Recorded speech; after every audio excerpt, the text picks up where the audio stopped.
just keeping on with the goodness of this farm that our grandfather and grandmother broke in, and we want to just see generations coming after us enjoying it as much as we do.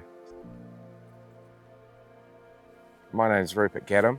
I'm here based in Kirraroo, 50 kilometres west of Hastings and Hawke's Bay.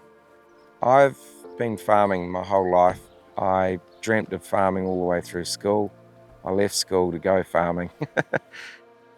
I'd be the third generation, and my grandfather started farming this land back in early 1950s.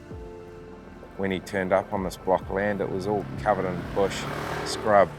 Somehow my grandfather convinced the government at the time that it was better to be proven as a pastoral productive farm.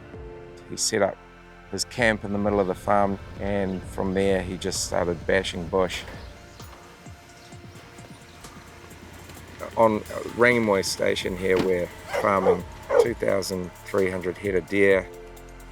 I just found working with deer such a respectful and graceful way to run these special animals. It's not as straightforward as farming sheep and beef. I think you've got to work with the animals. So if the farm is set up well, and the deer seem to just flow like a school of fish. Once you're in the deer shed with them, it's just all about how quiet you can be. Yeah, there's a special way to farm deer, and once you get your grasp on that, there's nothing better. Being a part of the First Light QA program means that we are certified humane, we are non-GMO, and we produce antibiotic-free animals. Working with First Light is really cool, and we're very happy to be a part of that. All our young hinds are getting killed halal style and end up in Dubai. Some of our red stags, that ends up in Europe, and a lot of our wapiti end up in the States. So it's an edge in the market as far as marketing meat in these certain countries. For us as venison finishers to realise the benefit of a fully grown out animal, which is a product we thrive to produce.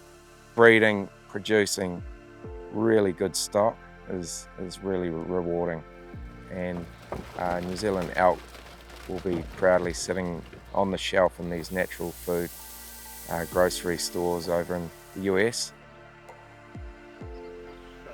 For myself to meet a beautiful wife and come and settle down here, have two great little kids. My dream and hope is that one day potentially they will want to be able to have that opportunity to live here and raise their children here. It's all about being a custodian of this farm for the next generation. 4 years ago, I was looking at some of our waterways and realised how destructive the deer were, so made a phone call to the council looking for a bit of riparian support, and through doing so I met an organisation called Māori-Oho. They were looking for a block of land at the same time. We put up our farm for them. We ended up planting closer to 35,000 natives and fenced up to 12 kilometres of deer fencing either side of waterways. Every day I drive past my grandfather's memorial and I have a little smile. They spent so many years getting rid of every single piece of native bush, and it's worth going ahead and planting it all back in the ground again. I think he would have a bit of a smile on his face, probably turning in his grave really, to be honest. So Māori-Oho have been trapping vigorously for the last 4 years in the foothills of the Ruahine Ranges to allow them to protect the whio, the blue duck, and the native brown kiwi. We sort of drummed up an idea to get a bigger trapping program in the wider district, and we're going to start trapping 14,000 hectares in Kirraroo. Everyone's very excited about the vision, with the support of Capital Kiwi, who have already been there, done that, and in turn we want to bring all the traps down into the corridors that feed off the Ruahine Ranges. 3 years we might be able to release the brown kiwi within Kirraroo. It's the biodiversity of living in amongst the humans and the animals and everything else that goes on in this crazy world. along with all the other native birds that will thrive here again. I like to think of that as a bit of a legacy that we can leave behind here in Keru.